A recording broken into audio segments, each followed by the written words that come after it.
The Earth is flat, stationary, and enclosed by a glass dome known as the firmament, which contains the sun, moon, and stars, all of which move, not the Earth. Above and below are waters.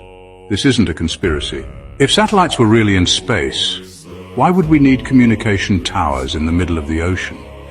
A compass only functions properly on a flat surface to differentiate between north, east, south, and west. Water always stays level and contained, with the Arctic Circle and Antarctica acting as barriers that hold the oceans in. The solid glass dome or firmament keeps the air inside, creating a sealed, airtight environment. The Earth doesn't spin at millions of miles per hour like a ball. The sounds of thunder booms are produced when solid objects shift. Even world leaders know this truth, as shown by the flat Earth map on the UN logo. Once again, it's the sun, moon, and stars that rotate from east to west, not the Earth.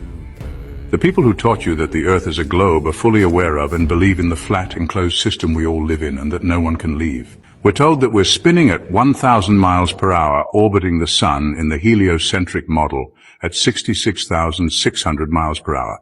On top of that, we're supposedly chasing the sun through space at nearly 500,000 miles per hour.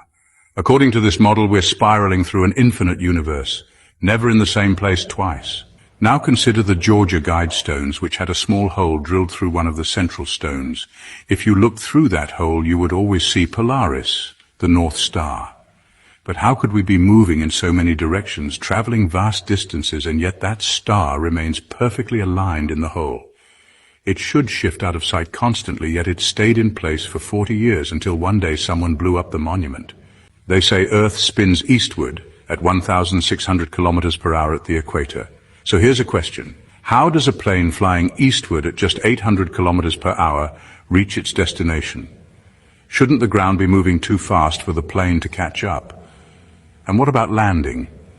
Imagine trying to land a plane safely on a runway that's supposedly zipping along at 1,600 kilometers per hour. Sounds risky, doesn't it? The official explanation is that Earth's atmosphere is stuck to the planet, held by gravity despite the vacuum of space above it. But think about this.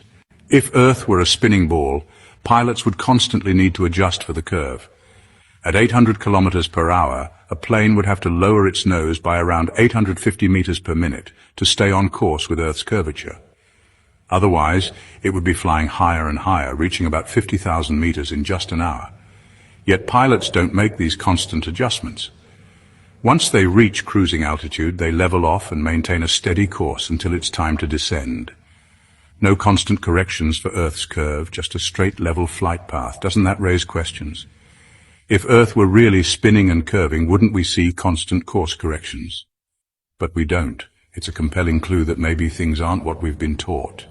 What do you think? If you're curious to dive deeper into these ideas, make sure to check out more videos on this page.